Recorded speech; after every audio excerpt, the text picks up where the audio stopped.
And you know, I only learned this year that I don't know when they combined them, but of course now the engineers and the professional surveyors, That was the end of last year. all on the same board. The Sunset Commission, Suggested that? well, they pretty much shut it down.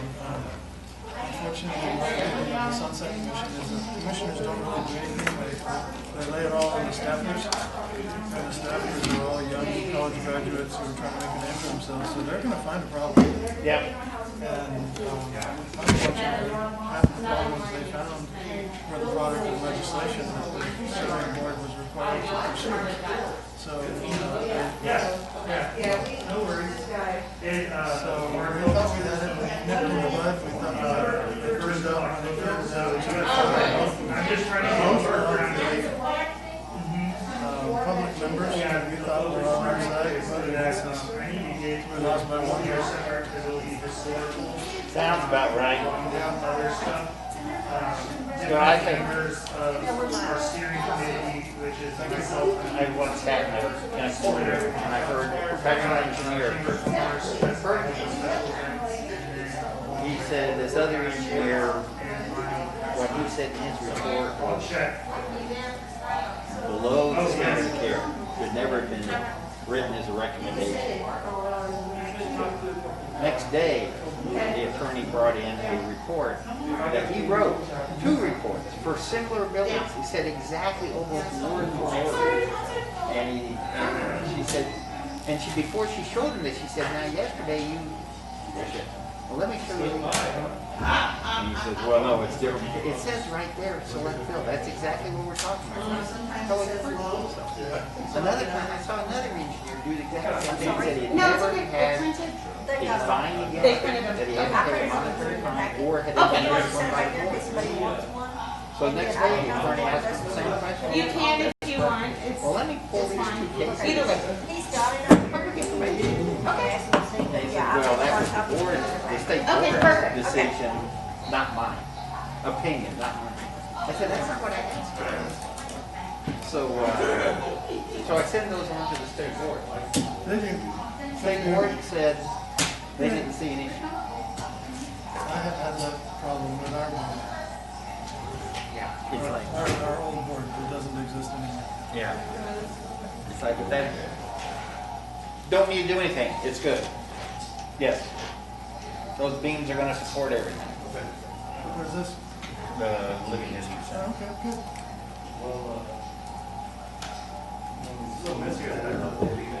Yeah, it's fine. It's gonna look even messier than that when it's all said and done, so I'm If he hasn't hit his way about it. you guys did a great job though, running. I mean, they really did a good job. You know, all jobs get messy. That's it. That's it. If it's not a little messy, you're not doing something right. If you're gonna do anything, you gotta make it a little messy. Exactly.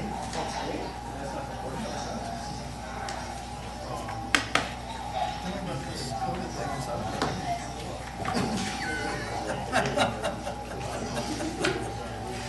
That's all right. As you can see, What's the noise? I thought it was your phone. no, I think it's the recording. No, good. Puppy keeping us on our toes. Let me tell you. Well, I have a feeling we're gonna have people, so I'm probably gonna Is there a speaker on that thing? It sounds like it's coming from the camera.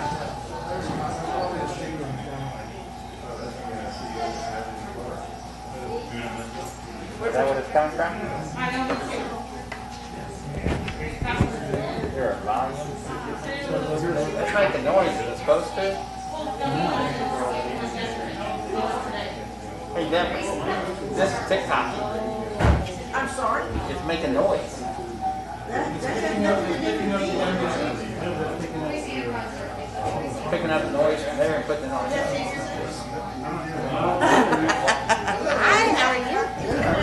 Oh, no wonderful neighborhood. Oh, man. In this weather.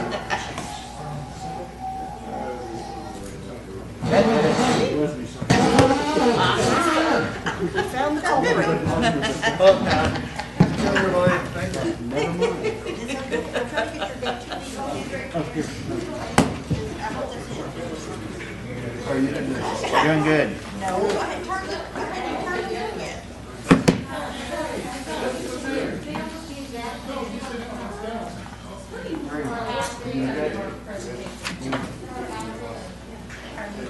Good, how are you?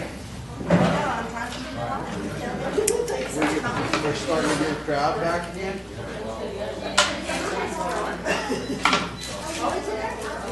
Only to do it. I'm sorry?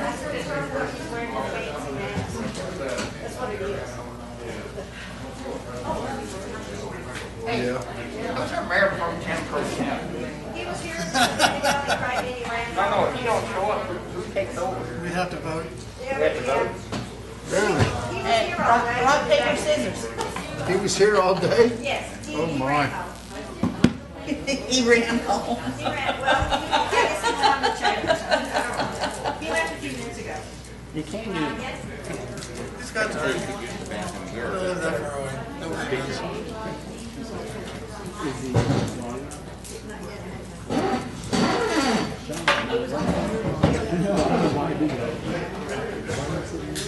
That's good.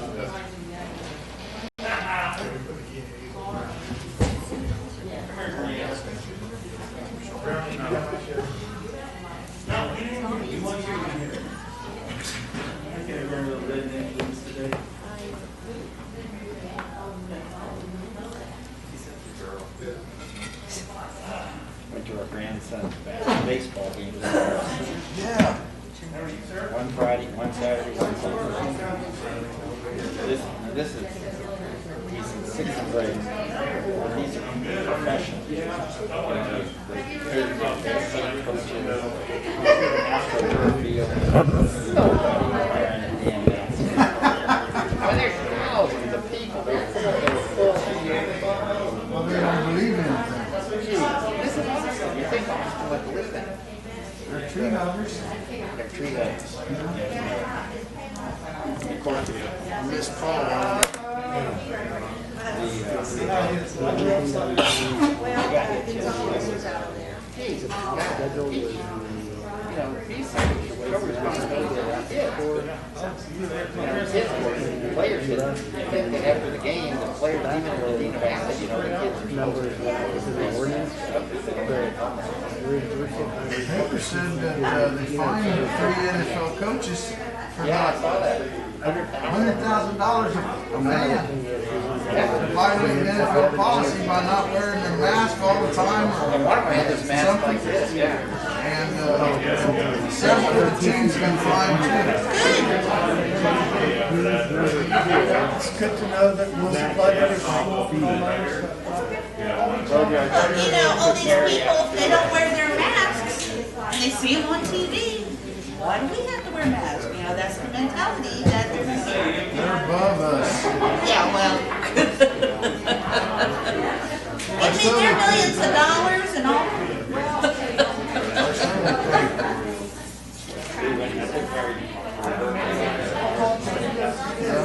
Yep.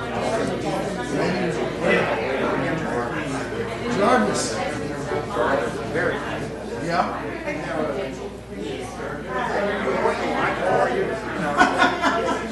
Whole time is face mask. Geez, Jarvis, put your face mask over your nose. Over like, you know. Now I watched the NHRA. I had to take them a couple of weeks ago. But even those guys, when they get out of their race car, they're masked up. Yeah. Well, that's what the, Chad Baker, middle school, 7th grade.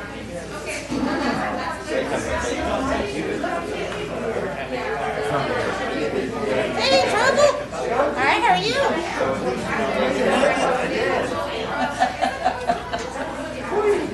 You got him a haircut too. I needed one. Wow, I need to do the same thing. I got some horse clippers at home. Oh, but if it touches my ears, it bothers me. I need to, 2 weeks past due. I was gonna say, you got that retirement due going. It's in preparation. Oh, God. I did go 4 days without shaving. That's I good. did too. I just shaved it off. That's about all I can stand is 4 days. Yeah, me too. Well, the 4 days for me is like, it's like, you know, a half day for a lot of folks.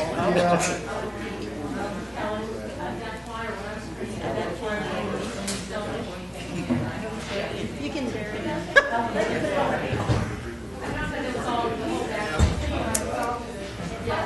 We discussed at the Torrey Council Hall Saturday morning. Yeah, I didn't get to do that. I'm attending a little water collecting last night, so it's nice to meet you. Yeah, well, there was a lot of people that opted not to come and participate, but we actually had a nice little turnout. I usually do it. I've done it probably 8 or 10 times.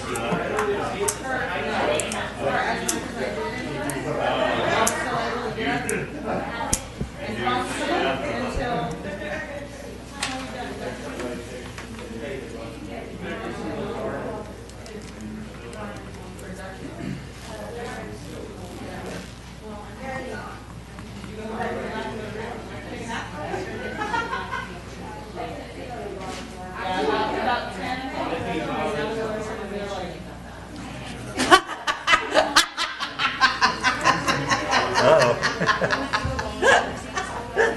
Didn't catch it. Denver gave a packet of white disinfecting wipes to Chief for him to wipe down, him down, and he's just like, his What do you want me to do with that? that was a Kodak moment. Nice. Excellent. I'll read yourself. Sunday, I'm going Really? What's in Lake Livingston? to State Park, and we're going there, and I'm going fishing and all kinds of stuff. Cool. Yeah. Hopefully the weather will still be nice. I don't care. Sure. Early next month, we'll go with this idea.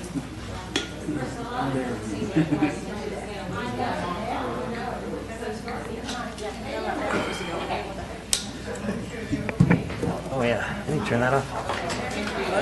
Good idea.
Test, test.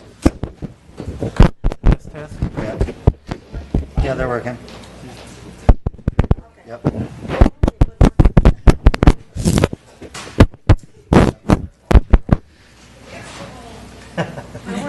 He's got microphone redundancy. Okay. Okay, you ready? I was just worried. I didn't want anybody not to hear us. Okay. Okay, I've got it on. All right, let's call the meeting to order today at 5 o'clock straight up. Okay, for roll call, we've got everybody here. Thank you, everybody, for staying so diligent about that. You're welcome. All right, let's start with the Pledge of Allegiance. Please stand.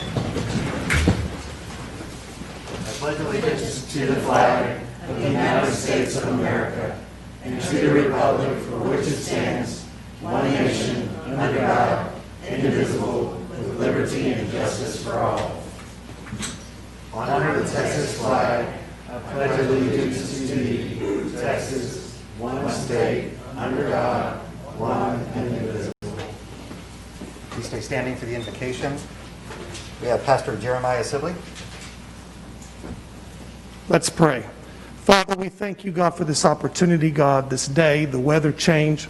We ask, God, your guidance in this crazy year. I'm asking, God, you to bless us, God, nationally. Bless us, God, in decisions made in our state.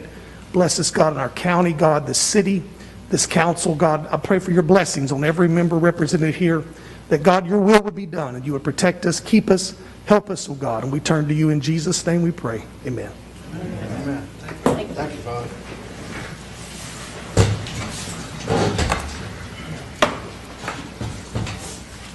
All right, let's move on with citizens' comments. Do we have any citizens' comments? Please, please state your name and address, please. My name is Yvonne Patton. I'm the owner of the House of Funky Chunky Jewels at 1211 Lorenzo.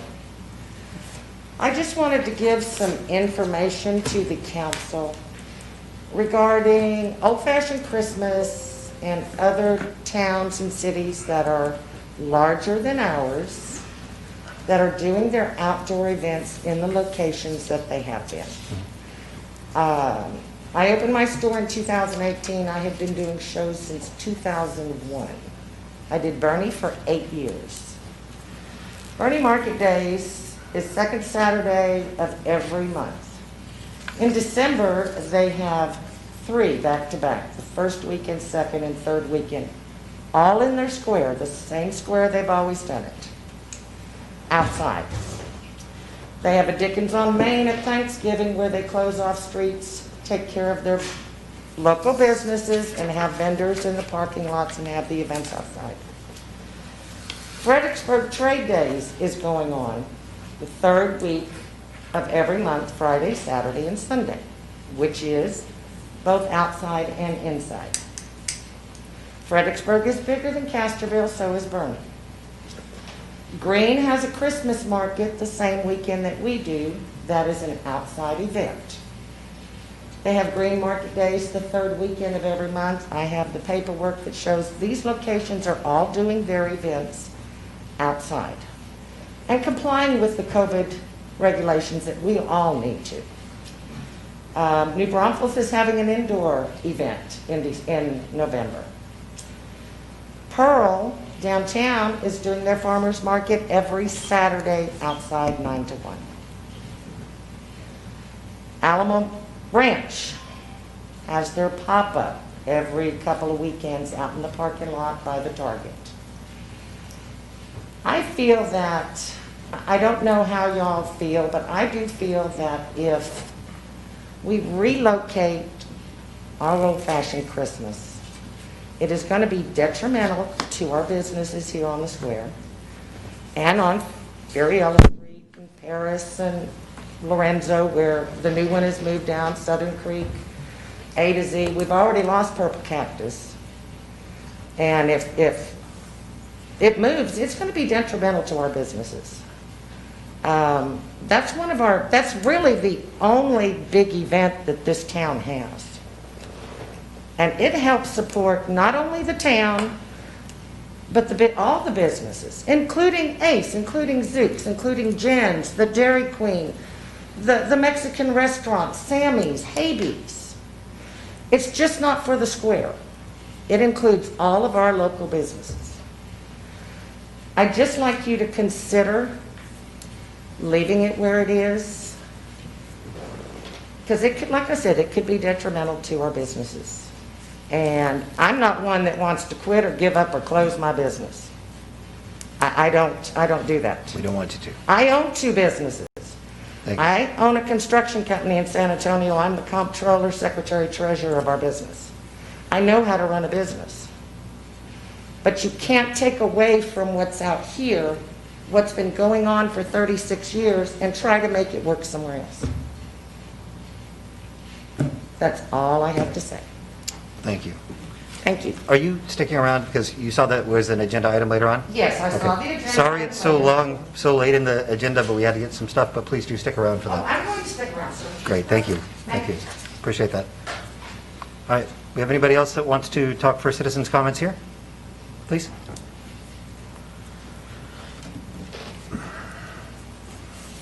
Hi there. My name is Donita C. I own A to Z Graphics at 416 Paris Street here in Castroville. Okay, thanks. I too wanted to talk about Old Fashioned Christmas. I do agree with Miss Yvonne. It can be very detrimental to local businesses in and around the square to move it. On the vendor side of it, I am very concerned in moving it to the park for many reasons.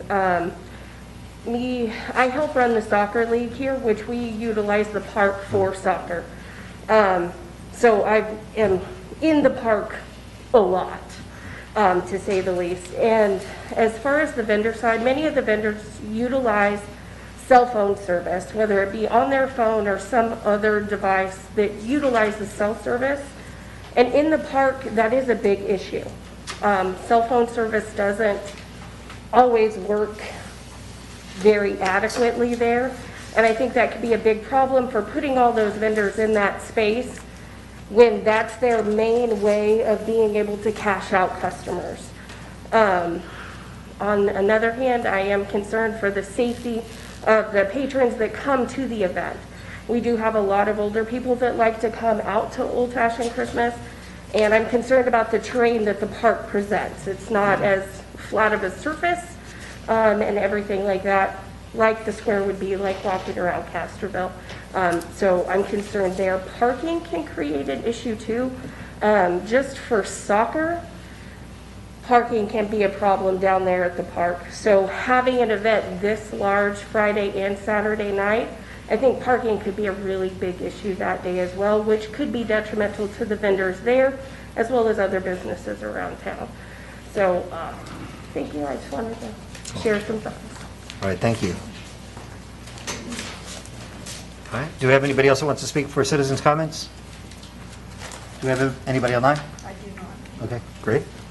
Great, thank you. All right, next item, updates on governor's order and status reports on COVID-19 cases within Medina County. Deborah, do you have the latest on that? I did not print that out. I do know the latest information was there was no change. Yep. And today's count was the same, and that's all I can tell you. I know it's down. Yes. Well, hopefully it continues in that direction. I'm really tired of this mask and all the restrictions that come along with it. Thank you, everybody, for supporting this, and I think together we'll continue to drop this down, and boy, I'm looking forward to a post-COVID world. All right, consent agenda. We have glasses to help me read this. So we have minutes for September 8th, regularly called council meeting. Do you want me to read all of these off, or do you have any concerns about each one? Okay, so I'll read them all off. Minutes for September 15th, 2020, special called council meeting. TML Health Benefits. Can I read all of these together? Sure. Okay, cool. Making sure. TML Health Benefits Pool official ballot. She keeps me honest. And the 2021 holiday schedule. Do we have any comments? I'd like to pull the holiday schedule out and talk about that. Absolutely. That is 7. There you go. The 7D. Okay, where are you going? We need to figure out where we're going to put it. I'm sorry? Where are we going to put it on the agenda? Is it Oh. going to be at the end? I'm sorry. When Where do you want to put it on the agenda? Consent agenda? Right now it's there. Where do you want to stick it in here? You want to put it at the end and discuss it at the end? Sure. Okay. Oh, thanks. All right.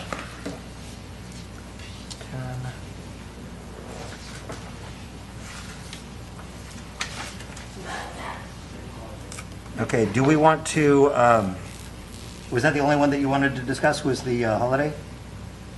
Okay. Yes. Are we, do we need to move the entire thing to the end? No. Okay, It cool. would be only that one, and then you could make the motion to approve the rest. If you Okay. wish. Councilman Sherhard, do you have any comments on these?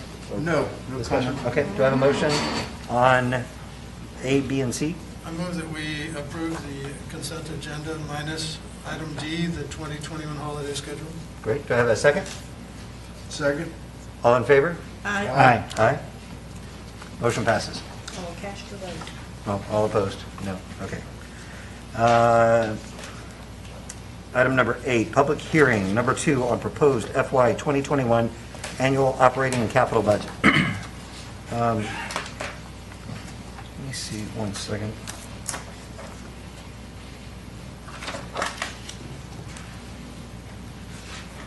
All right. And what time are we opening it? Oh, we're opening it at 5:11. See if there's anybody who wishes to speak. And so do we have citizens' comments? Yes, you would Okay. see if anyone wishes to speak. All right, does anybody want to speak on, sorry, I'm kind of new at this. I've been doing this just for a couple of months now. She's helping, keeping me honest and on track. Does anybody have any comments on the capital budget? Any discussion? Okay. I'll have it on the phone. There's All no right. one on the phone either. Okay, perfect. Close the discussion? Okay, so the public hearing closes at 5:12 PM. All right, discussion and appropriate action ratifying property tax. So this is kind of strange. So it says discussion and appropriate action on ratifying property tax revenue increase. Leroy, you going to talk about that one? This is just basically, we're not setting the tax rate just yet. This is just to ratify the tax rate. So I think this is done by roll call, correct, Deborah? Or no? Yes, and because we are receiving more revenue. Receiving more revenue than we currently are, we have to ratify the tax rate, then approve the budget, then set the tax rate. So it's in that series. So there's really no backup to it other than y'all have to vote on ratifying it first, and then we'll go to later discussion to actually approve the actual tax rate itself. Okay, so we're At that ratifying the difference in revenue from what we had last year to what we have Yeah, this year? This year's proposed budget will require raising more revenues from property taxes than in 1819. So there is an increase in revenue based on our proposed tax rate. Okay, So And this is part of the local government code in the background here. We Okay. have to do this each year. Now, the legislatures this time had us change the order. Previously, we did the budget, then the tax rate, and then we ratified it. Well, they decided they wanted to change the order. So this time we have to do this first, which makes it confusing. And in the backup, it says, for clarification, y'all are adopting a lower tax rate than last year, but due to the increase in the property values, we are receiving more, and that's why we have to do this ratification. okay, great. And so through the ratification, this is done through the roll call? Yes, sir, it's not through an ordinance. Our attorney has suggested just doing it, and it is a roll call vote. So you'll do a motion in a second, and then a roll call. Okay. And to be everybody clear about the tax rate going down, revenues going up, okay, great. Then do I have a The tax rate is motion? going down. The rate Rate is going down, the revenue is increasing. Did I say that wrong? No, you Yes. got it. Okay, good. I thought you got it. I hope so. Okay, so do I have a motion? I'll make a motion that we, to the ratification of property tax rate shown in the 2021 budget. Right, do I have a second? Second, All in favor? roll call. Well, Oh, roll call, oh yeah, sorry, roll call. Are you capturing the roll call then? yes, Okay. you can go down the line, and we'll mark it All in right. your packet. I think there's a Mayor backup. position is vacant. Correct. Sheena Martinez, District 1. Aye. Paul Carey, District 2. Aye. Phil King, District 3. Aye. Todd Shearhart, District 4. Aye. Darren Schroeder, Mayor Pro Tem. District 5, aye. Thank you. thank you. Motion passes. Ratified, okay.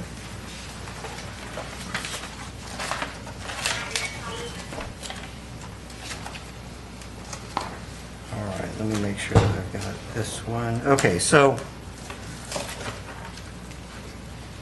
the next item is discussion and appropriate action on an ordinance adopting the FY 2021 annual operating and capital budget and authorizing expenditures as therein provided. So I wanted, if I can drop this just for a moment. So I wanted just to do a review. I was reviewing this with Leroy over the past couple of weeks and just wanted to make sure that everybody was clear on exactly what we're doing with this, the direction that we're going, some of the decisions that we've made. So overall, with property, the values have increased.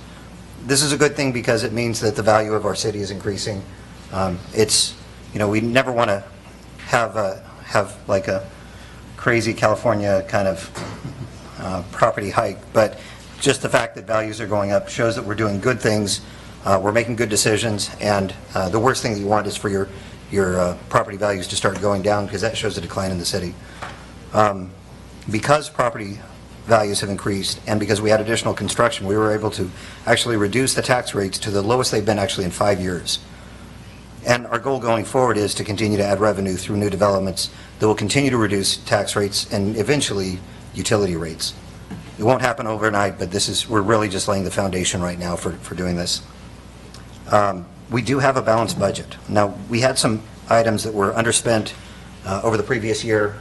There were some very, I think, wise reactions to COVID. There was just a great pause just to find out exactly what would happen during COVID. And as such, we paused a lot of spending. As we moved out of COVID and as we got the results from the tax revenues, it showed that we were actually doing really well. We were almost unaffected by COVID. And because of that, we had some, I would call them extremely healthy fund balances. So the general fund balance, we had 10 months of reserve. Typically, healthy is considered 3 to 6 months. So we reduced, what that means is that we had an extra 4 months on top of healthy of additional revenue that we had sitting in the bank.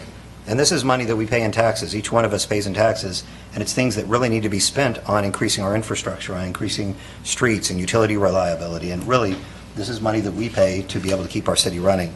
So we did spend a portion of that fund balance, but we left the balance at, again, the recommendation is 3 to 6 months. We left it at 6 months, so we've got a very healthy fund balance for the general fund.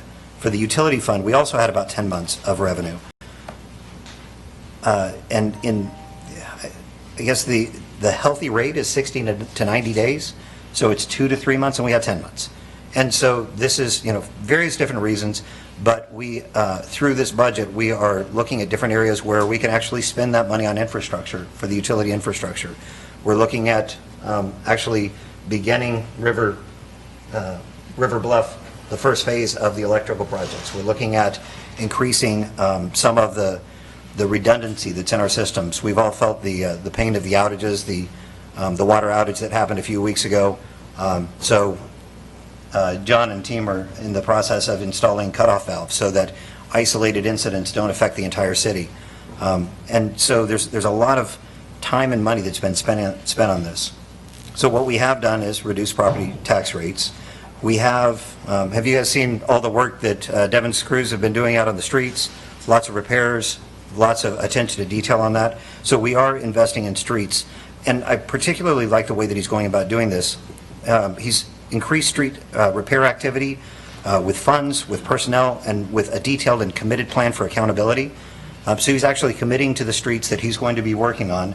And at the end of the year, we'll review those and ensure that those, and during the course of the year, we'll ensure that those are actually being done. He's working closely with council and with city staff and with the experts that he works with to determine what those priorities are. And he's already talked about wanting to get together a committee of people, a committee of citizens to help make some of those determinations. So I love the way that you're approaching that. That's great for inclusion, making sure that the people who are actually impacted by this have a say in it, and working through a very methodical system to actually take the money that we've allocated and spend it appropriately. There's a close alignment with streets and public works because I'm sure a lot of you know that a lot of our utilities are actually under the streets, and so it doesn't do much good for Devin and crews to go through and fix up a street and make it look all nice and beautiful, and then John's crews have to go behind and dig it all up and put into utility infrastructure. So they're maintaining this really close alignment through a very organized, what is it, a PO system, what do you call that? An order tasking system to stay aligned on that. And he's adding an additional street supervisor to help increase the productivity of the street folks and to concentrate on some of the areas where we're having some issues with drainage and some additional maintenance. So I appreciate you doing that. I'm going to cut this. I'm pontificating. I apologize. So we have increased spending on utility reliability, including the water cutoff valves. And then with a new, so we're adding a new position specifically to deal with utility inspections of the new developments. This is really important. This is dealing with some of the other areas like River Bluff, some of the legacy infrastructure that we were given because that was in the county when it was built and then brought in. And so there were no inspections like this. And so with the new developments that are coming in, we've got Country Village Estates, we've got Alsatian Oaks that are both breaking ground, I believe, next year, early next year, actually. And so as they start installing this utility infrastructure, this position will go and make sure that those won't cost the existing citizens going forward for repairs of that system.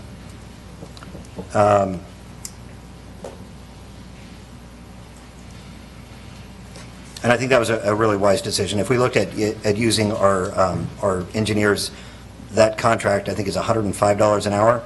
And so we're actually saving quite a bit of money. That would have been, if that were employed full-time, that would be over $200,000 that we would be spending on that.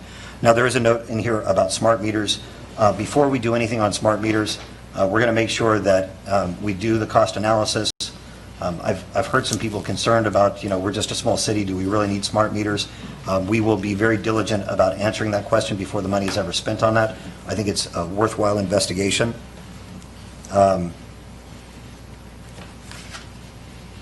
And that's pretty much it. I think that it's, I thank city staff for putting all of this time and diligence, and city council for all of your questions and concerns and making sure that you're calling out anything that you are, that was worrying you, troubling you, and getting feedback from the citizens. Okay, so I will shut up now and open this up for discussion. Can we start over with Councilman Shearer? Any discussion on? No comment at this time. Okay. You said a mouthful. Yeah.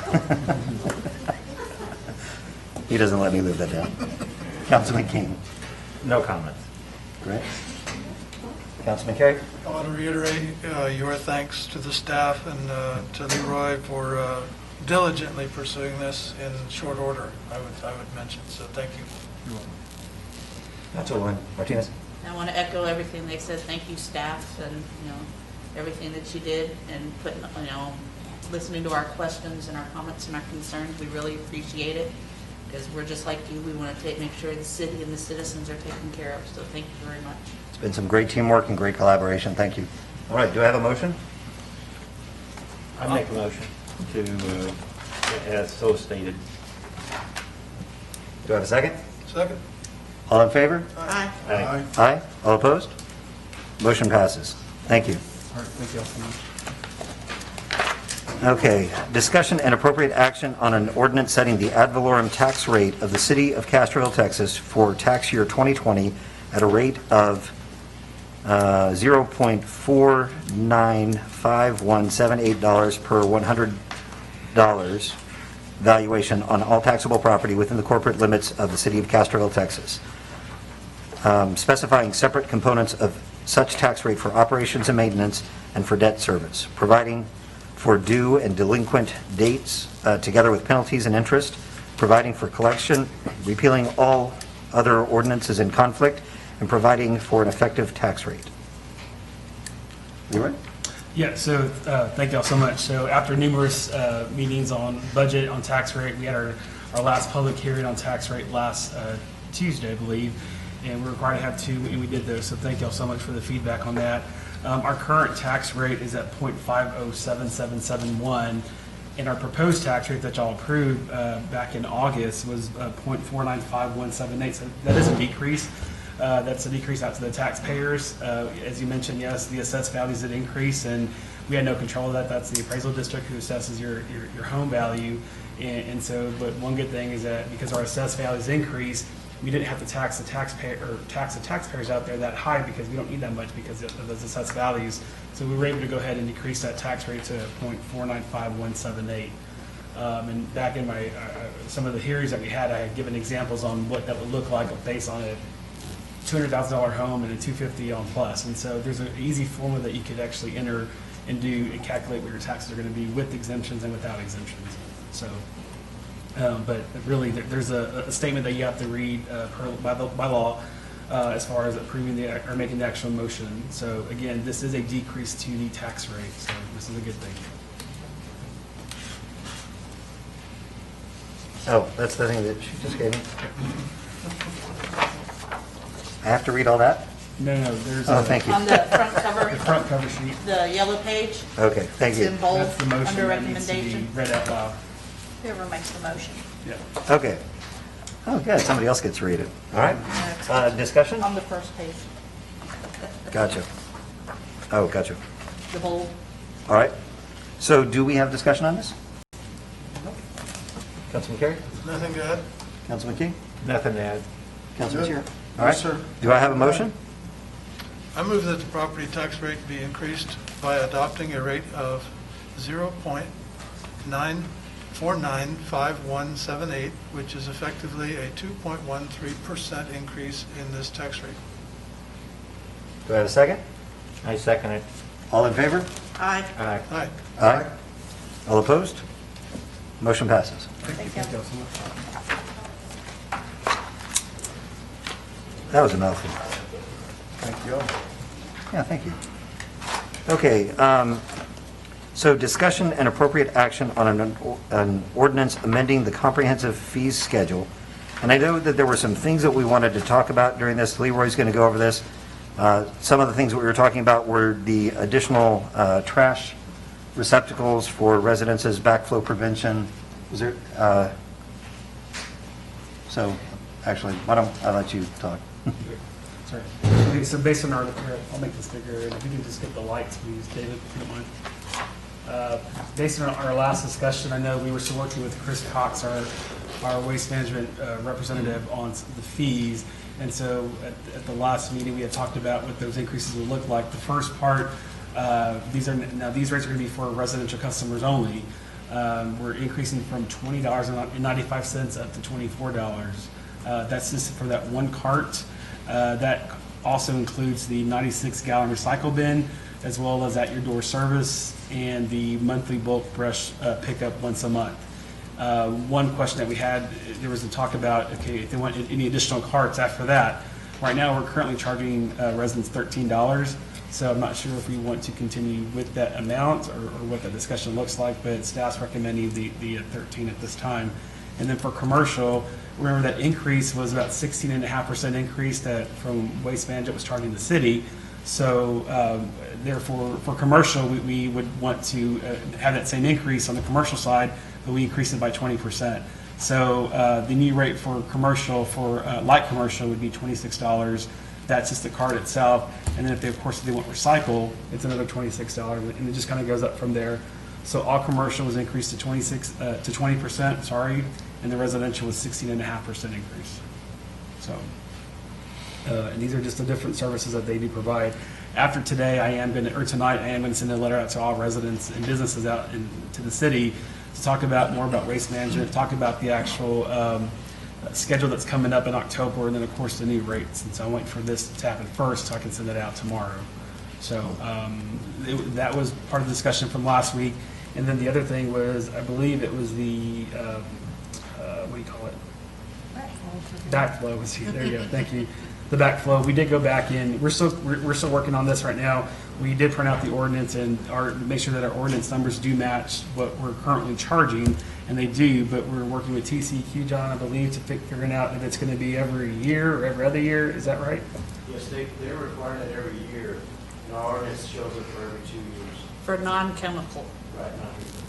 So we just want to make sure that all those are aligned together. So there will be more discussion on this, but as far as the comp fee schedule itself, these do align. I know there was also talk about the turbines, what those were. And John, do you want to elaborate on that real quick? Those are our feeder types. Out of nesting. Okay. Do we have any that were, no. That's just part of our fee schedule. I believe that was most of the questions that were asked from last week. Do you have any other questions besides, either with waste management or any of the comp fee schedule, not just waste management? Councilman King? On, Nope. The $13 for the second cart, are we being charged by Waste Management for the second cart? Yes. Okay, and what are they charging? I believe it's $6. Okay, and then, but we don't, there's no upfront fee to actually get the card. You simply say you want another card. Correct. And they'll Okay. deliver it, and then we'll bill them accordingly. Right, but there's no, the Waste Management is not charging Oh, us no, to no. deliver a second card to the premises. No. Okay, that's And fine. one of the considerations on that was, one, there are some residences that they have overflow, so they put out their trash, and then they've got a little bit of extra trash, so they want to have two trash things. So I think that that's not a bad idea to provide that. If it's not costing us that much extra, I mean, it's better, in my opinion, for the second one, to provide the same markup as you have on the first one. Once you start going past that to a certain point, it could become ridiculous where you've got trash cans lined all the way down. And so I think that that's something to consider. Perhaps we do the first one at the normal markup rate and then go back to the $13 per trash can beyond that, just to keep that, away from abuse, but still handling the residents specifically that have a little bit of overflow trash. I think that might be good. Or we could go $13 across the board, or we could go with a normal rate across the board. So I'll leave that up to you guys to work through. Did you have anything else on that, Councilman Key? Or anything else? I guess if it's only costing us 6 on it, just to make life easy, I guess we could, instead of 13, you just go to 10. It's not like we're going to make or lose a lot of money on this Okay. thing. So recommendation would be 10, and And what's our fee? What's our price? I believe it's $6. 6? I think it's actually 5, yeah. 5 or 6. But I think that maybe we do it on a percentage instead of a dollar amount if we're not sure. Percentage, the same For this percentage that we have. 100% markup. Yeah. The regular markup. So Whatever the increase is on the other can is what you this is the said? second can. For the second can? For the second can, you remember what our percentage increase is? Yeah, it was 16.5%. 16 and a half.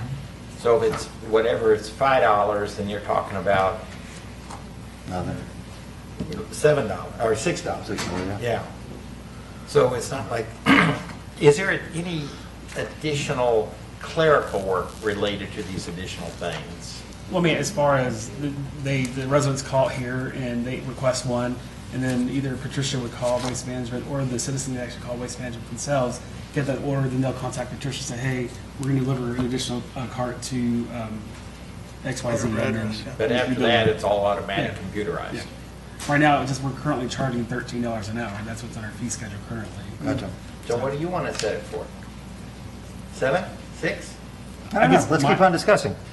I guess my concern right quick is what I don't want to see where we charge a low fee for the second cart or third cart, and then there's like 3 or 4 trash cans on Exactly. that one given day in that one residence, when it's just like, wait a minute, we're trying to beautify the city, they're going to have a recycle bin already, plus the cart, and then plus the monthly, back to monthly brush and bulk pickup.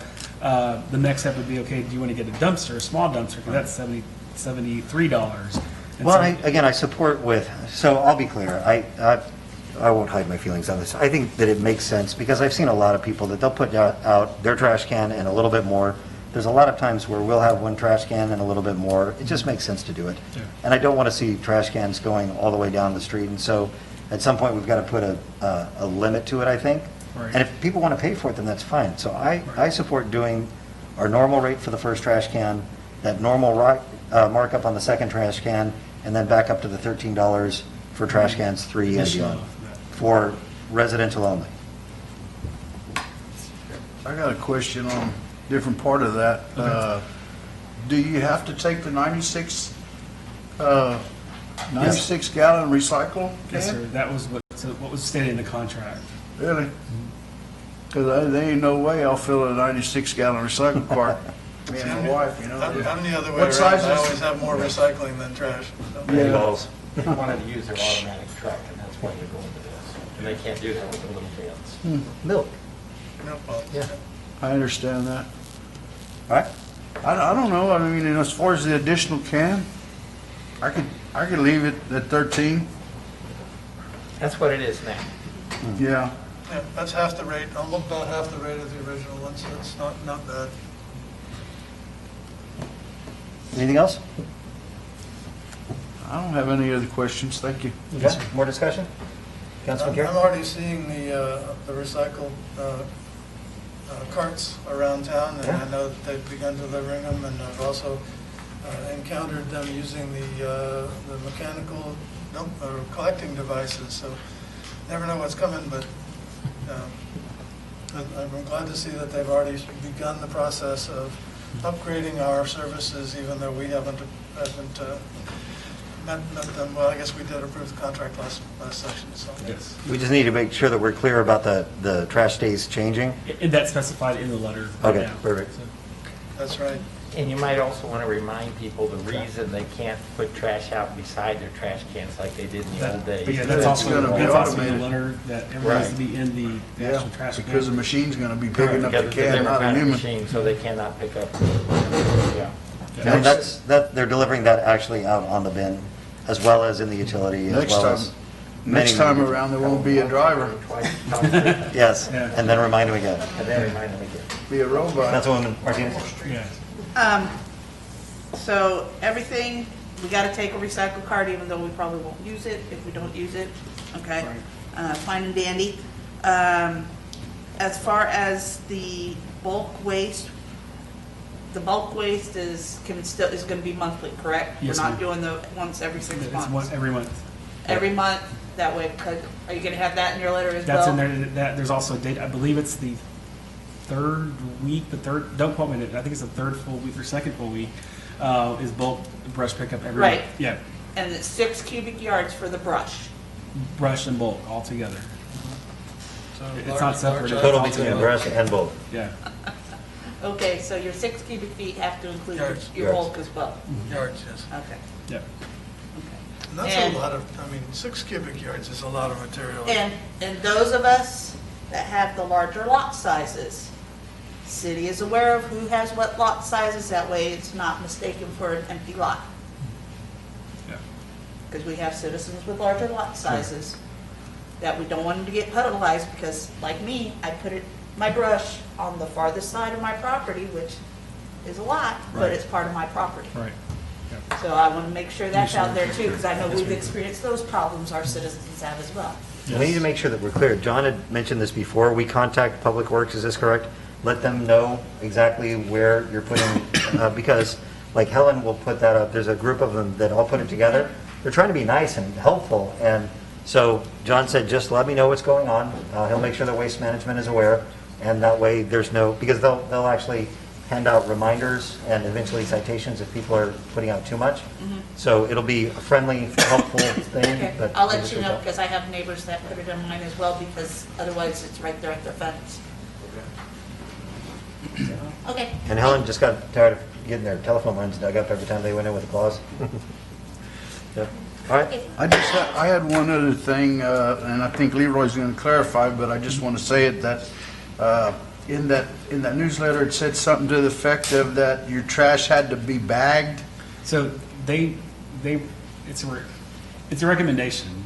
So that's in the letter, or their newsletter, or it'll say that it's required, but after talking to Chris, yes, they want it bagged, but you certainly can throw, I mean, they're not gonna not take it, so they'll take it, but yes, they prefer bag, but if you can't, then you can't, you still throw your trash away. Well, and that And led to in the the question letter, that I I put on gave there- Leroy, is Yeah. some of my constituents said if, we got trash pickup on Thursday and all my trash is bagged in my cart, and then Thursday morning I'm using canned goods, and Yeah. do I got to put them in a bag? And then you would just throw it in the in the letter I put recommended, so Yeah. not required, I put Okay. recommended. so. I think the reason they're recommending that is that if you had 96 gallons of loose trash and going over the top of that truck, it would be all over the street. So, No further questions or comments? Thank you. Yes, sir. One thing I want to make sure is, so the backflow prevention, we can approve this rate schedule and then go back, like if we do that, I just want to make sure that we set an agenda item to go back and review that and to take a look at what our options are going forward. We had talked about some different options on that and making sure that we're clarifying, making sure that we're communicating exactly what's required and how we'll deal with that. And we do have that set for future agenda item to go Okay, back perfect. and discuss that, so. yes, sir. Okay, great. and you did take out that language that we were providing that free. On the fee schedule? On the Testing of the ordinance. testing backflow. of it. No, it's in the ordinance. Right now, it's in the ordinance. We have to. Oh. revisit It's not it. in the Ordinance we fee have to schedule. change. We'll have to work on that. Okay. Okay, so we That'd be will that revisit quickly. that. Perfect. Okay. Any other discussion? All right, do I have a motion? So moved to adopt the, Fee schedule. to adopt the ordinance amending the comprehensive fee schedule as stated. Do I have a second? I'll second. All in favor? Aye. Aye. Aye. All opposed? Motion carries. Okay, now we get into the fun stuff. All right, so, and I want to make a statement on this. Thank you for coming and expressing your concerns and your ideas, and this has been a really challenging time that we're all trying to work together and find the right way to do things, keep people safe. Council made a commitment several months ago that we will not provide additional restrictions on our citizens and on our businesses. We will support them as much as they want us to, but we will not provide any kind of additional restrictions, but we will follow the governor's orders. So I appreciate all of the involvement. Crystal and the chamber board and the chamber members have been really great about just trying to figure out how to make this done right, making sure that they're keeping people safe, making sure nobody wants to be the epicenter of the COVID outbreak in Castroville, and I really appreciate your attention to detail on this. And we definitely support you in making wise decisions as long as they follow the governor's orders. I want to just make sure that, again, the stance of this council has been, and I hope will continue to be, that we will follow the governor's orders and not provide additional restrictions, but we'll work with you when you want the help to do that. So let me just start with that, and let's have then the presentation and discussion with possible action on a request from the Friends of the Regional Park to host a drive-through trunk or treat event at the Regional Park. And this is coming from the Friends. Is that you, Helen? Right. Great, thank you.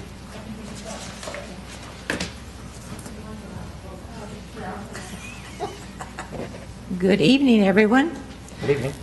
As most of you know, I'm Helen Delavan. I live at 1105 Lisbon. You all have in your packets a letter from the Friends of the Park. In it, we are seeking your approval for a safe Halloween event at the park. That letter should answer most, if not all, of your questions, but there's one thing it does not say, and one thing I want to be sure you know. In the past, our board of directors and members have always been totally unanimous in their decision to do anything. Not so this time. We were not unanimous, and I want you to know that up front. It was a difficult decision. Well, I think everyone was in agreement that the plan we came up with is as safe a plan as anybody could come up with, but everyone is not in agreement that the timing is good with respect to COVID-19. Some of us simply do not want to do anything that might encourage people to come to Castroville from out of town. So they have a point, and we recognize that. And for that reason, we only plan to advertise locally, and that's all I have to say. Terry will finish up. Thank you. I'm Terry Barrow, look at 117 River Meadow. As Helen said, this was a difficult decision for us. This was not actually the first plan we wanted to do. We wanted to have it so that, I know most of you know we've had Boo Bash for the last since 2011, and before that we also had other Halloween celebrations as well. Boo Bash used to bring in 4,500 people. So the big concern for us this year actually was not the COVID, because we feel what we have suggested is actually safe. Our biggest concern was bringing the amount of people into town. So all we really would like to know is if you would approve of what the plan is. The people will not be allowed to get out of their cars. We do want to have trunks, but we call it this year Trunk No Treats. We don't want to not have the kids have any kind of Halloween, so at the beginning of the park where the Halloween highway starts, only a friend of the park representative will give candies as the cars go in. We'll have the candies already bagged, and we'll just hand them in. They'll have gloves on. The reps will also have masks on. We want to have some players in the park as well that are maybe dressed in Halloween costumes, decorate the park, and those players can maybe give a scary presentation to the kids, but also a monitor to keep the cars, the vehicles moving as well. We intend, you don't have to have a trunk to be involved. If you want to just come up and set up what we call a station and do the same thing, that's great. Our intention, depending on the amount that we have, is to keep every participant 50 to 100 feet apart. So if we only have 30 trunks, and that's our minimum to do this, they'll be spaced about 100 feet apart, so they won't be near the trunk next to them. If we're lucky enough to get more than 30, then we'll space them accordingly, but no less than 50 feet apart from the next trunk or station that they will be with. That's really all we have. It would be completely drive-through, no getting out of the cars, and our monitors will make sure that nobody does get out of their vehicles. So that's really all we wanted to ask, and we will defer to your approval or not. Okay. We appreciate you hearing us out. And just, I wanted to be really clear. So the governor's orders state that if you have groups of 10 or more, then you have to have, in an incorporated area, you have to have approval from the mayor. Yes. He gave very little instructions beyond that. And the fact is, we are here. We need to protect each other and ourselves. We are going to be here for an undetermined amount of time, and we can't stop living during that. We also can't stop protecting ourselves and others. And so my stance has been, I really don't want to give any waivers on this, but what I want to do is encourage people how to follow the governor's orders without having to come and ask for that approval. And I want to make sure that all of these are coming in front of council so that we have a broad awareness of things. People know what's going on. They see the amount of protection. You have been, you've paid meticulous attention to detail with this. So unless council has another preference on this, any discussion on this, I'd rather just thank you for putting together a great plan and keeping people safe, and give you a lack of a denial. Okay. Let's have discussion on this. I want to make sure that I don't want to drive this. I want to make sure that this is a unified effort. No, I've looked through this thoroughly, and it meets all the safety requirements. Plus, it gives something to our children who really is not going to get much of a trick-or-treating this year, and their life's been thrown out of whack. And I'm sure that the parents want to get their children to enjoy this as well. And the citizens always like Boo Bash too. I've been working it with Terry and Helen for years. So, and it meets all the safety checks and balances. I mean, I'm all for this. This is great. I think it's an easier way to keep mandatory masks too. No, that's all I have to say. I'm all for this. Thank you. Councilman Carey? If Sheena's happy, I'm happy, so. No, I think that the fact that you guys have addressed all the protocols, let's do it.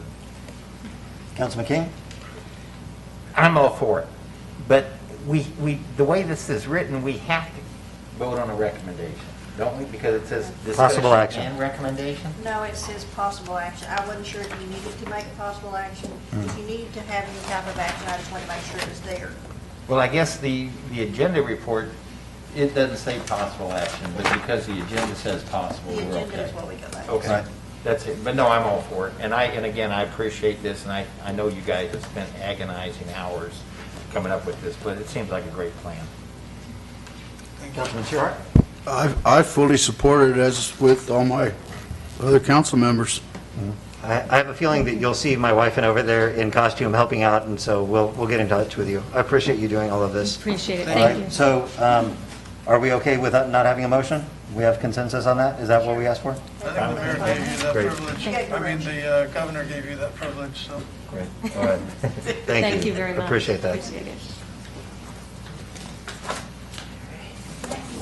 Yeah. Thank you all Thank for you, all Alan. you do. Okay, so next we're going to have presentation and possible action on a request from the Shops of Castroville LLC for city participation during Fiorella Friday events.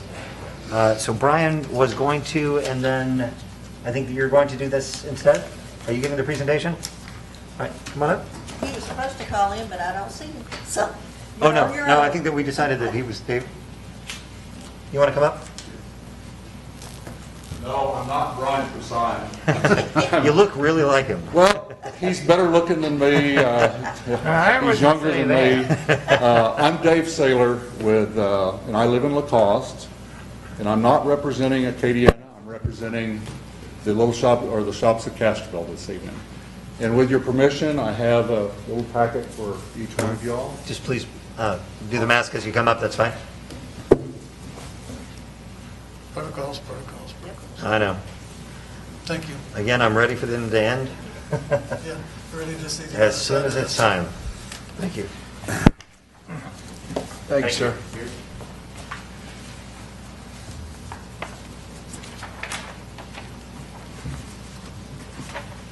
There's sort of three parts to this.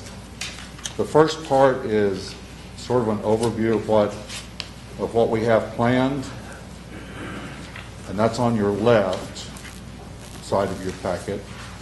And right behind that is a participation guidelines where we've taken into account the governor's orders, what we feel we've even added on to that a little bit. And then on your right is just a schedule for that day's events. Friola Fridays, the resurrection and the reboot of Friola Fridays.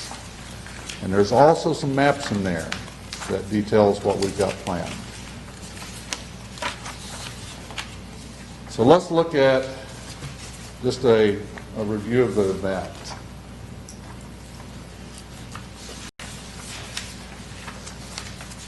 The Friday event has been the first. We're planning on holding the first event, the first Friday event, on the 6th, and hopefully go on every Friday after that, the first Friday of every month. The Shops of Castroville is requesting that the city of Castroville help facilitate this in a couple of ways. If you'll look there, city involvement is listed. One of the bullet points is closing off the main, some of the roads in that area to better facilitate social distancing for safety and for vendor access.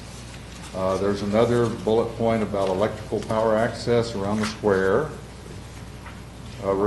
Next bullet point, request police presence for traffic adherence and participation guidelines. And then we would really like to help promote this event by letting us include a mail out in the utility bill. And that, when we mail that out, that'll also include safety practice recommendations. The city can have a presence there. We'd love to have a presence there with a booth to include whatever departments they want. Next bullet point, provide trash cans and removal. And bring a fire truck, bring some police vehicles, whatever looks good. The next one is what the Shops of Castroville are committed to do. I think the number one thing is to ensure this is a safe event. We've looked over this a lot of different ways. We'll get into participation guidelines. I've also sat on an advisory board for Metropolitan Health and through the hospitality industry. So part of that's in here. So what's the Shops of Castroville willing to do? We'll do any marketing and promotional materials. We've already got maps for participating businesses. We'll coordinate with any vendors we have, and we're limiting the number of those vendors. We're going to have that spacing far enough apart that we don't have dense crowds like what we've seen in some of these other events. We'll work with you on any kind of do's and don'ts you want us to do. We'll pay for the porta potties and we'll pay for sanitation stations scattered around the event. We've already got some sponsorships lined up to facilitate all this. Monetary sponsorships, local and some other people from out of town. Now, part of this event is a car show. We're going to do 12 foot at least, probably a little more between each one of those cars, just to facilitate that, again, you don't have people congregated too close together. We'll meet with the police chief or whoever to ensure they're happy with what we're doing. Participation guidelines. Of course, we're talking the governor's orders, any other local and state county guidelines that we need to follow.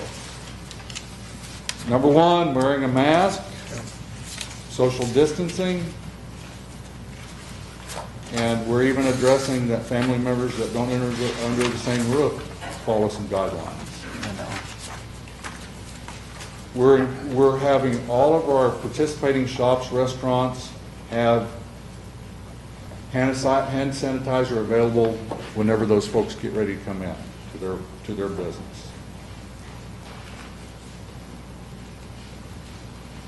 Now, what if a participant is caught not wearing a mask? Well, let's do that. Let's handle that the best way we can, but that's a public safety kind of deal. It really is. Okay, event timelines. And we realize that this event is going on in the community. There's a lot of residential. It'll be completely, it starts at 3 o'clock. We'll start setting up at 3. We'll say that the event starts at 5. 3 o'clock, we'll give our time vendors to get in place safely. 9 o'clock, it's over. We're going to chase those people out of there. That way we don't have residents complaining about noise or whatever.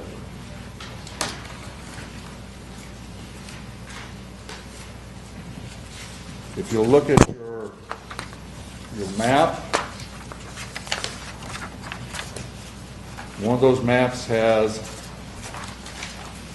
of course, a stage where we're going to have the car show, where we'd like to have a fire truck, some vendors, but it also has sanitation stations listed on there.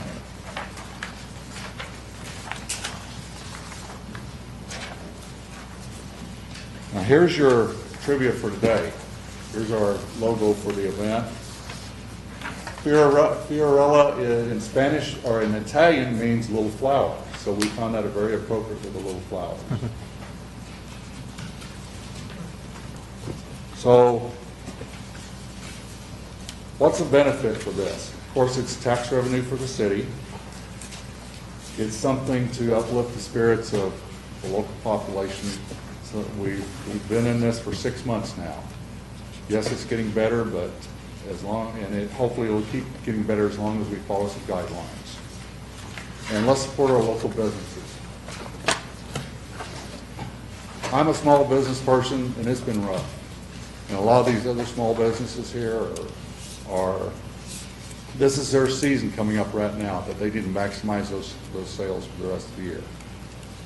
Okay, so thoughts, joys, or concerns, folks? So I think that we're going to, let's talk through some of these things. A couple of things. So one, foundationally, I support anything that enhances living, working, or playing in Castroville. I mean, that is foundational. But you have to have all three. So as long as it's done appropriately, I know that this was a great event that we had before, and I think that it fell off because of lack of coordination and maybe some conflict. And I like the way that you're approaching this as empowering, connecting, assisting. We do need to talk through some of the functional items of it. I don't know, do we need to actually approve this? Because it's not a city function, it's not an event.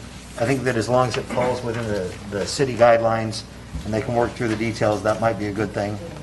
Part of it is going to be, it is part of us, I guess, because of the closing of the streets, perhaps. Yep. Things that they're Well, it would be considered requesting an that event, we. right?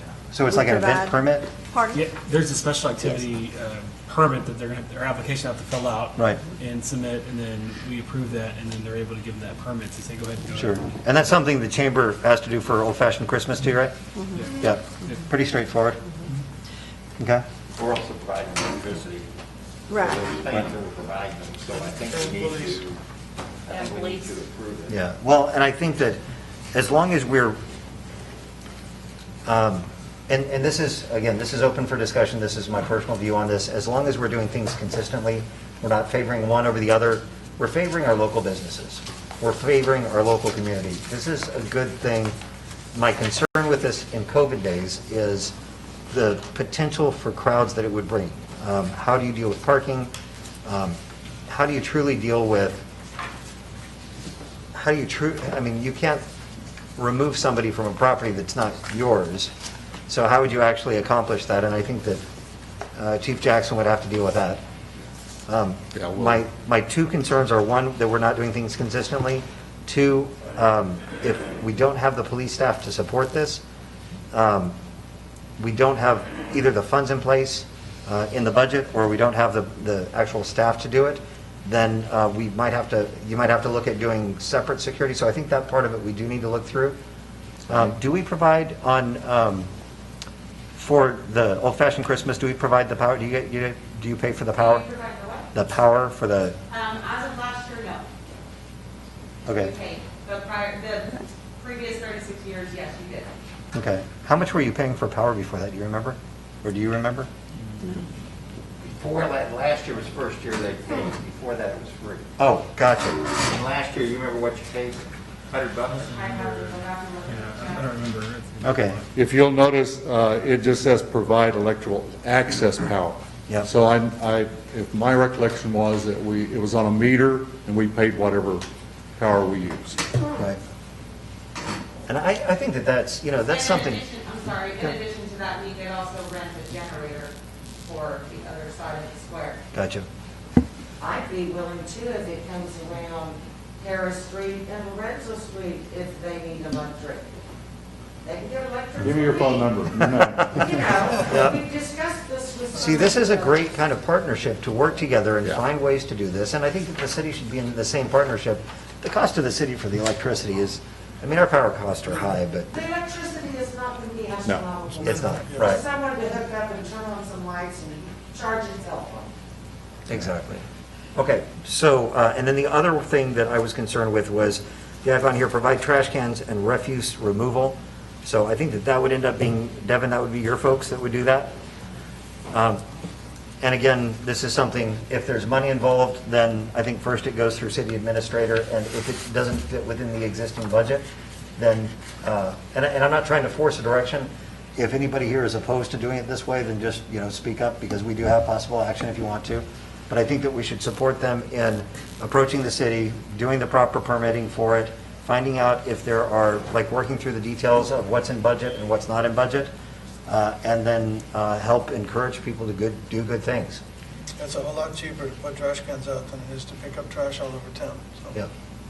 Yeah, basically, a trash can's not a big deal. You have a flatbed trailer, you put 30 trash cans on it from the park, they go up there and just put them out that day, pick them up the next day and throw them in the dumpster, that's it. So it's pretty It's a simple. minor commitment. Rachel? Councilwoman Martinez? I've worked with Brian on this. He sent it to me to get my inputs. And we've got one new thing that popped up that wasn't on there that I have major concerns about because of the crowds it's going to draw, and that's the band. That was not on the first thing that Brian sent to me at all. So that's a big concern because people are want to get out there and dance. Is that a deal killer? Well, it's a Month lady? concern. It's a concern. I think it's a concern Then- because it has potential to violate the governor's orders. Correct. And this is where we're trying to stick pretty hard and fast with this. I If want there- it to happen, but all of a sudden, the stage is there with this band. That wasn't on the original stuff I didn't that see Brian sent the to draft me. that went to you, so. Um, got it. I was the one that recommended there's space between the cars for the car show. Very good. I was the one that recommended the space between the vendors for the, and stuff like that. I have concerns about parking there at the square, because here you have that you're gonna have cones out. Where is your controlled entry points? Because I had that on my feedback to Brian as well, because on the paperwork that was sent, it says, those that were under the weather are encouraged not to attend. And I gave them my feedback, no, if you're under the weather, you will not be allowed to attend. And I asked them, who's gonna be manning the entry points into the event to make sure sick people doesn't cross over? That people don't try to walk in without any face coverings on. I gave them all these feedbacks. I want this to happen, but we gotta do it smartly. We gotta do this. I mean, I was the one that asked them the question of, what a COVID sandwich sign was, because he had that on the first proposal too, on the little legend. That's not food service. Correct. And he changed it to COVID safety signs. There you go. But we've got to look at all this. So, yeah, exactly. Yeah. So I like it, but now, like I said, we got a stage and a band. Can Brian and I work with you on that to make sure you're good with that? We've got to do a lot of discussion because it has, I mean, it has so much potential of causing issues. Tough to control people when there's music. Yeah, how can you control people when there's music? That's a very good question. Well, there's no beer or whiskey, so they should be a There's little more still controlled. music. Yes. And I know there was, on one of those, the maps I saw, there were access points that were controlled. Let me address that with him. We'll get back with you. Yeah, he has my email, and and I want to work with y'all on this. What I I want this see, to what happen. I see is you've got the square itself. Correct. Where you sort of have the car show and some of the other stuff sort of centralized. But you've got people, we want to encourage people to go down those streets with those shops. And I do too. But do you have to control access to those streets or just to the square? The initial proposal that Brian sent to me, he had the blocking off starting where the coffee shop is, Okay. down to where Granny M's is, and then having people go down the street right there. Paris, thank you. Going down Paris Street, and then they'd also have it blocked off just the intersection just past your store where the church is, and yeah. That way people could flow nicely and everything, and then it was also gonna be blocked off over at Madrid and Angelo, and then Paris and Lorenzo, the other side of the Houston Square near the church. And my concern was, because he had parking on there mixed in with it, I'm like, how are we gonna do that? How are we gonna control access and make sure people that don't show up that are sick and everything, and make sure people are wearing masks? Yeah, because if you have people coming in It's for really no regular different than going into HEB. Exactly, You but cannot control if someone is sick and going into grocery. I understand that, but we can control making sure they wear a face covering. Exactly. Because we Things you still, have to have them. correct, and because we still to this day, I see it every day when I'm out and about, people aren't wearing face coverings when they're supposed to be. And you've also got, I mean, it's, the fact of the matter is, you know, we check temperatures. Yeah. We were checking temperatures of customers Yes. and employees, Yes. which is required. And lo and behold, you can be Temperature doesn't contagious mean up to, anything. for 4 to 5 days Correct. before you're showing a fever. Yeah, I'm a retired Air Force medic, I used to write the plans for this stuff. That's why temperature doesn't mean nothing, but if they're out there coughing, sneezing, or if they have a little one that's sick, Yeah. so that's just some of the things need to be. You know, Can we ask really I mean, quickly, so yes. you mentioned Fredericksburg, Bernie, Green, the Pearl. Yes. So how are they, have you seen live music in any of those? Have I seen what's her? Live music was one of the things we were talking about. We're trying to figure out. Always do live music. I don't know if they're doing it now. I don't know if Fredericksburg does it. Deborah, she says that they're Bandera's doing doing it. it right now. What's that? Bandera is or Vernon? Bandera, I live in Bandera, And they do and it. What they do Labor Day? they had a huge rodeo. And then what happened is, I know on some of the bars that do serve food, they have it out in the parking lot, they have it marked off, I sit every Wednesday night when I come in from bowling. And they have tables out, the people sitting at the tables, they get up, and the people that come to those tables, it's all outdoors, and they're with their group, Right. you know, per se, and they get up and only dance with their group. Or they stay there. And so it is feasible. They do have, well, we don't require masks now in Bandera, so, But you have like, I think, 3 all-time cases in Bandera, I think. I think we've had 2. Yeah. I think, well, no, at one point, they did have, they were mandatory to wear it. One of my other directors is watching online. She said Fredericksburg is doing live music. Okay. Yeah. Well, and I And think for that the the most biggest part, thing they're is being following, if you go into Walmart, there's more than 10 people there, but they're not all together. And so it's doing things smartly. They're not in a group, yeah. They're not The in other thing a is the vendor stations. Right. Have the hand Yeah. sanitizers. Yeah. The people, we always have a mask on in our store. Yep. I have masks if they don't have them. I have hand sanitizers in the front door. Vendors need to have it, and they need to wear their mask. Have sanitizer readily available. Yeah. And we'll It's not like have you masks can't get for all people of that don't have one too. I want to see this succeed. I do Yeah. too, I but think you should have Fiorella Friday masks. And then Pardon me? Fiorella Sell Friday Fiorella Friday masks. masks. We have Fiorella Friday koozies. We have a volunteer. I For a just fee. I want this to be very successful. It's just, now there's stuff popping up here that I'm like, oh, wait a minute. We'll talk to Brian, okay? Please, and, you know, I want to make sure, because 9 o'clock at night, you know, make sure you got your cleanup crew and everything for taking everything down. Because, you know, want them in and, like you said, we want them in and out of there as fast as possible. You know, work with chief on how we're handling those that don't want to Well, comply. we have a mask available and say, okay, come on, put on the mask and we'll, you know, give you this or Well, I have like 400 of the blue that's, masks. that's fine and dandy, I didn't give them- But, you can give them a mask all you want, you can't make them wear it. No.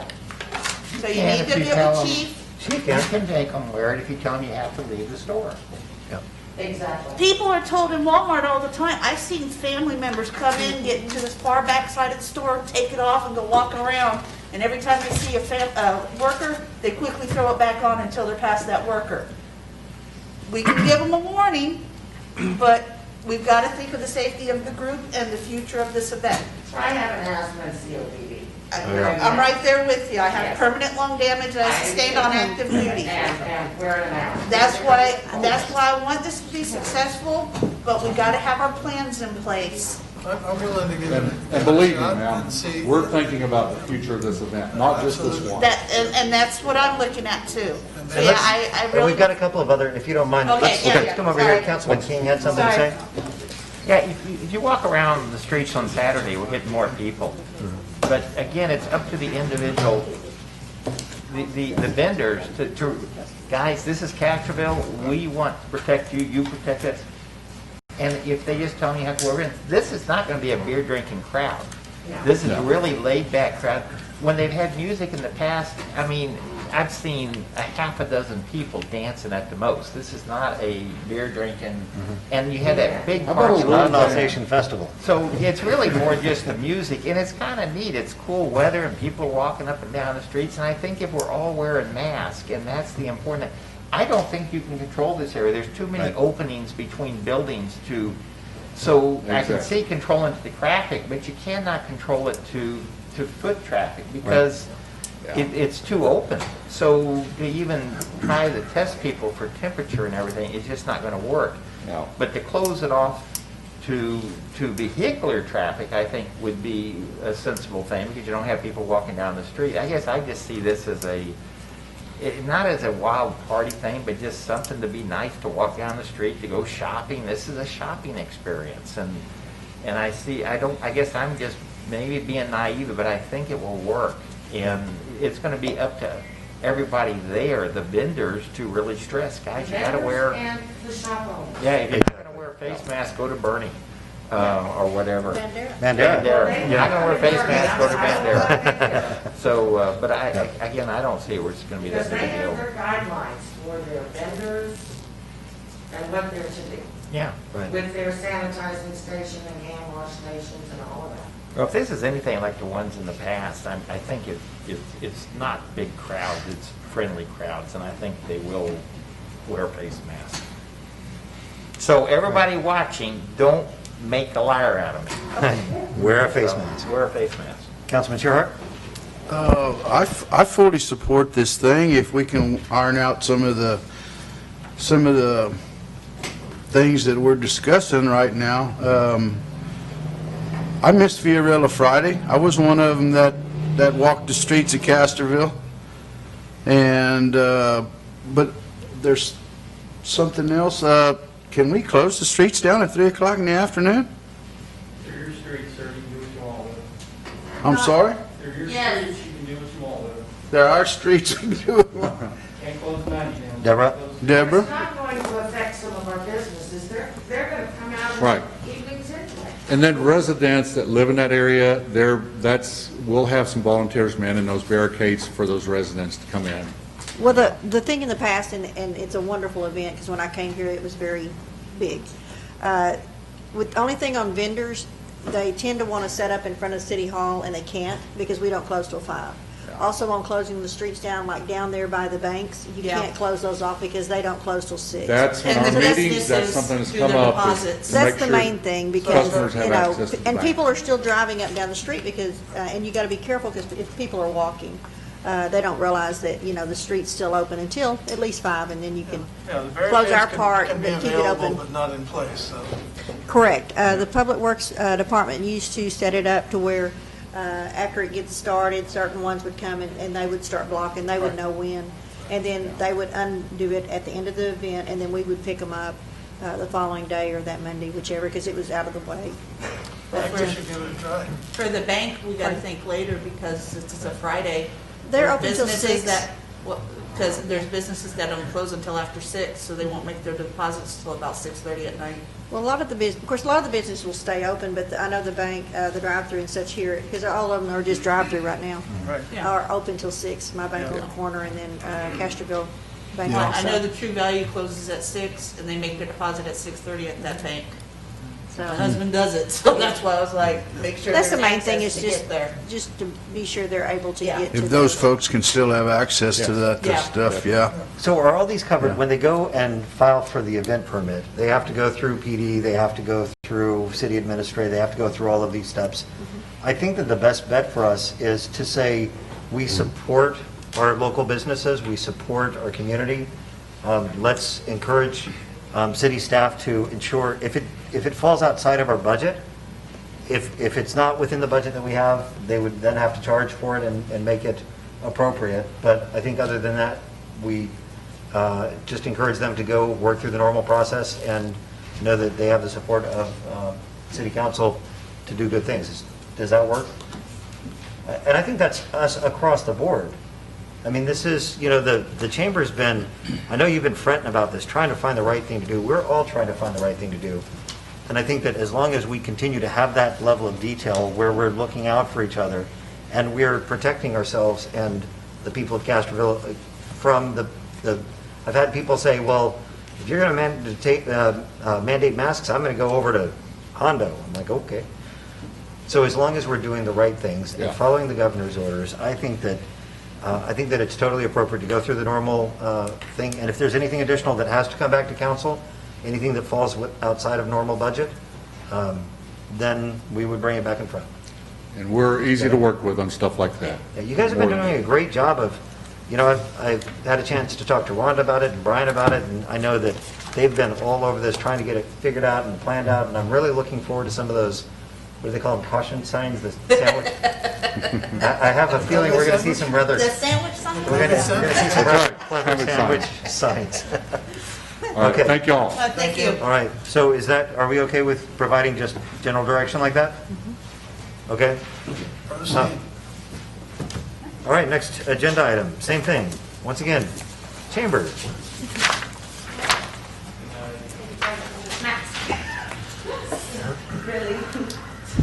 Hi, Crystal Molina, Executive Director at Castroville Chamber of Commerce. Let me give y'all a little bit of a timeline first before we kind of go over the presentation. I just want to let you know what's happened in the last couple of months. So, the chamber directors and I have hawed back and forth about old-fashioned Christmas since March. We came to the conclusion that we have to have it for several reasons. Number one, it is the most important fundraiser that we hold for the chamber because we are a nonprofit organization and we only function on membership dues and old-fashioned Christmas, and then our beer and wine festival. So this is how we stay afloat. Number two, we want to support the businesses in Castroville. And for the last 37 years, we've been able to do that by putting this show on in the square. So when COVID happened, I called Darren the latter part of July and I said, can I have Old Fashioned Christmas? And he said, well, at this point, if you submit for a permit, I don't think we're going to be able to approve it. But that doesn't mean you can't have the event. Maybe y'all could consider having it somewhere else. So that's where the park came in.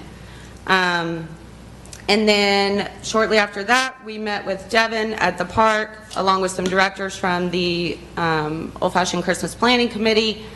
We found an area, we mapped it out. Before I got back to my office, Devin had electrical spots on the map of the place that we picked.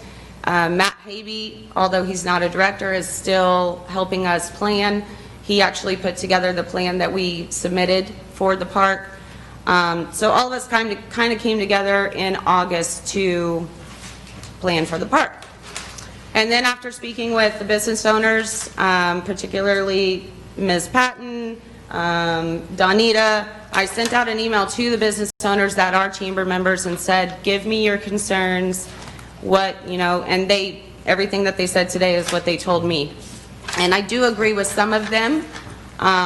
Like Donita had mentioned with the park, because it is grass, if there's inclement weather, it could make a huge mess. And then the cell service, I experienced that because I have kids in soccer. And the other issue was the parking. Again, because we're in soccer, it takes me sometimes 15 minutes to find a spot. So, all of that being said, I want to go over both plans with you guys. I went through our current plan at Houston Square. Did y'all flip it one time? And basically all I did was take out every other spot. These spots measure 12 by 12. So that's more than enough room between vendors. I took out at the top on Angelo Street, we had where the row is in the middle, we have in past years had 2 rows. So I took one of those out and did every other one there. And the same on Madrid.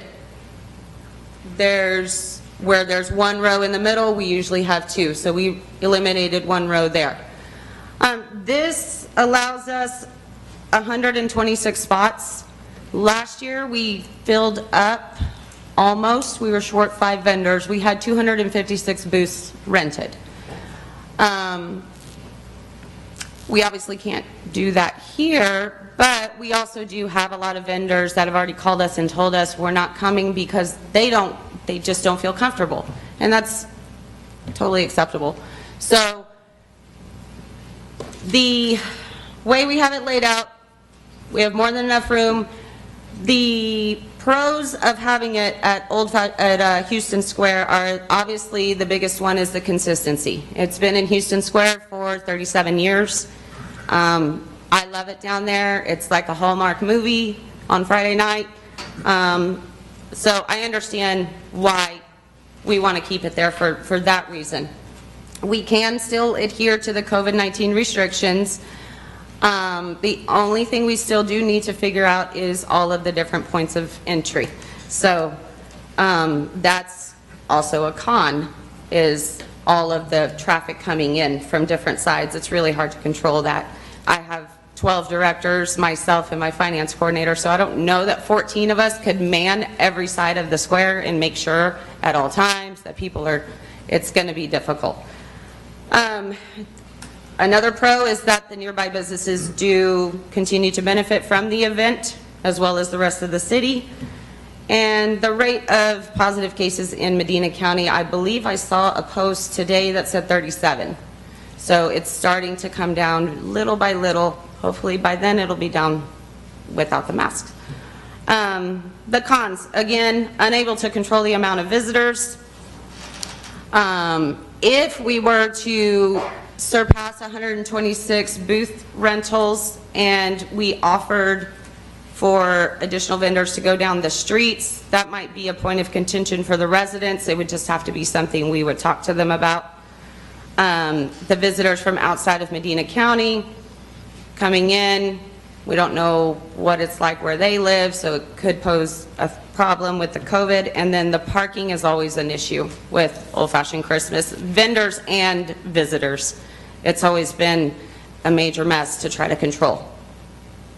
So when we decided to look at the park, when we were down there meeting with Devin, we actually got a little excited about it.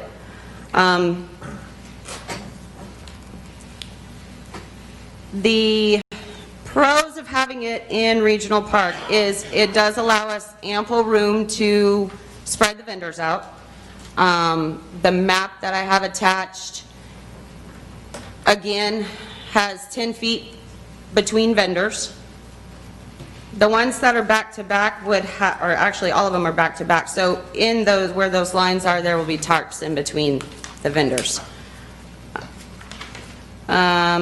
We can control the crowd a lot better at the park because there is only one entrance and exit.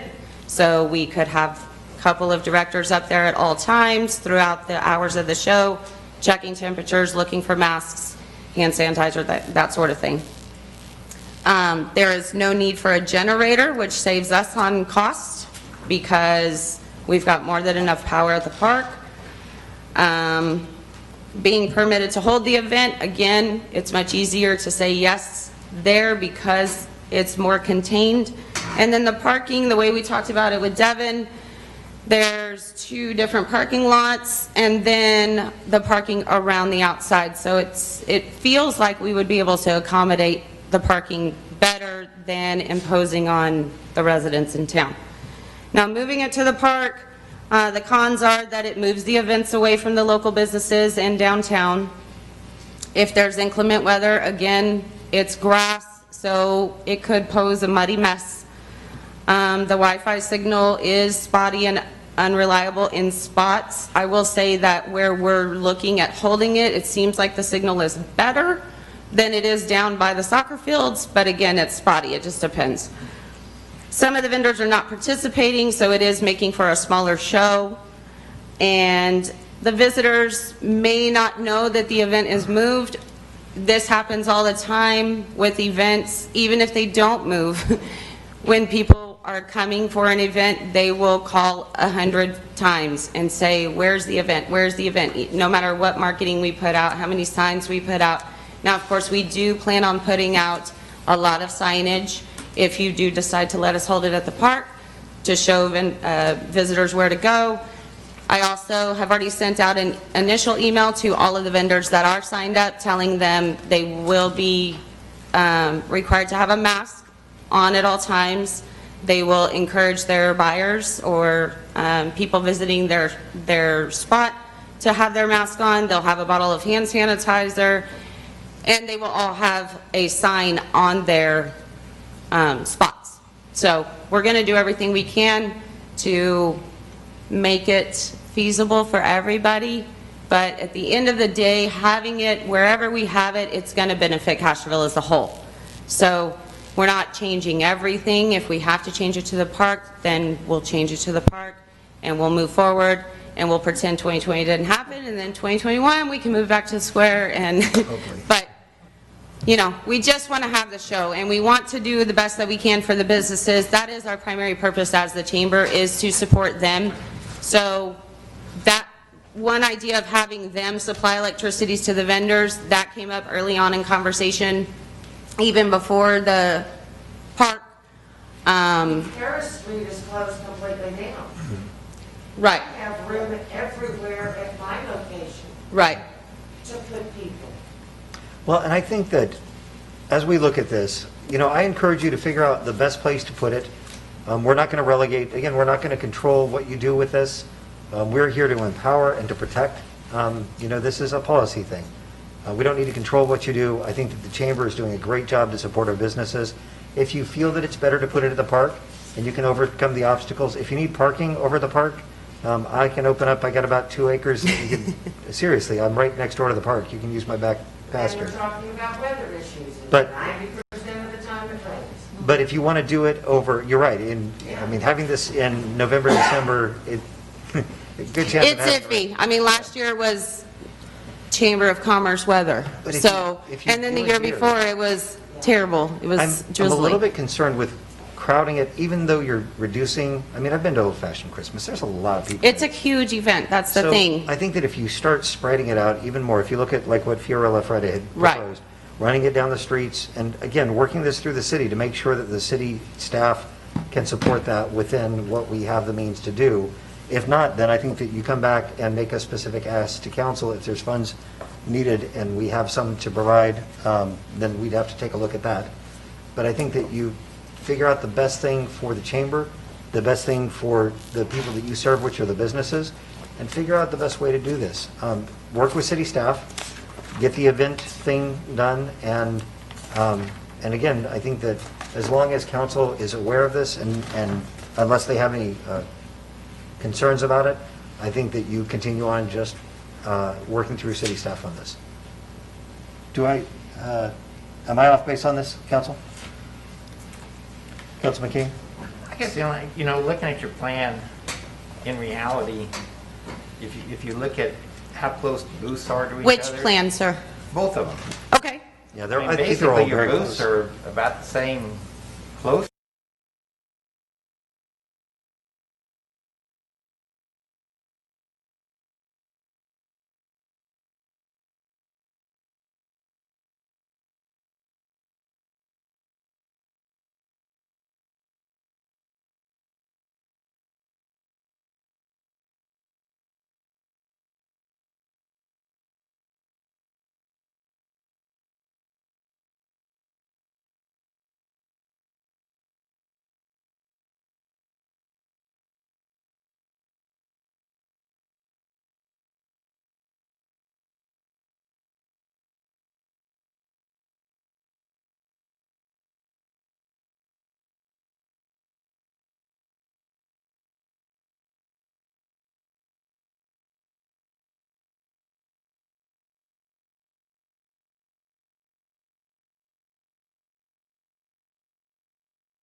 And we're fine with either place. And I guess, actually, let me